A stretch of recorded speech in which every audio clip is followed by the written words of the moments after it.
ಕೇವಲ ತುಮಕೂರು ಮಾತ್ರ ಅಲ್ಲ, ಮಂಡ್ಯ ಜಿಲ್ಲೆಯ ಹಲವೆಡೆ ಕೂಡ ಮಳೆಯ ಅವಾಂತರಗಳು ಮುಂದುವರೆದಿದೆ. ಕೆಆರ್ಪೇಟೆ ತಾಲೂಕಿನ ಕೆಲವು ಕಡೆ ಮಳೆಯ ಅಬ್ಬರ, ಬಿರುಗಾಳಿ ಸಹಿತ ಭರ್ಜರಿ ಮಳೆಯಾಗಿದೆ.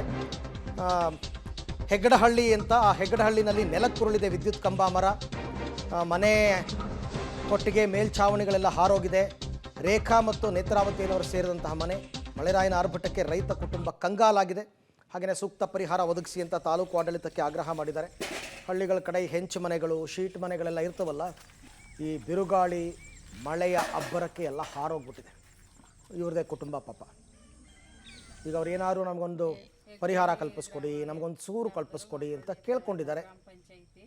ನೋಡೋಣ ತಾಲೂಕು ಆಡಳಿತ ಏನು ಕ್ರಮ ತಗೊಳುತ್ತೆ ಅಂತ. ಅಟ್ಲೀಸ್ಟ್ ತಾತ್ಕಾಲಿಕ ವ್ಯವಸ್ಥೆಯನ್ನಾದರೂ ಮಾಡಿಕೊಡ್ಬೇಕಲ್ಲ, ಏನಾದರೂ ಒಂದು ವ್ಯವಸ್ಥೆ ಮಾಡಿ ಕಲ್ಪಿಸ್ಕೊಡ್ಬೇಕು ಅವರು.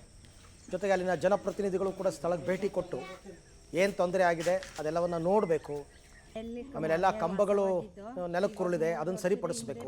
ಇಲ್ಲಿ ವಾಸವಾಗಿದ್ದು ಹೆಗ್ಡಳ್ಳಿ ಗ್ರಾಮದವರು ಮಕ್ಕಳು ಗ್ರಾಮ ಪಂಚಾಯಿತಿ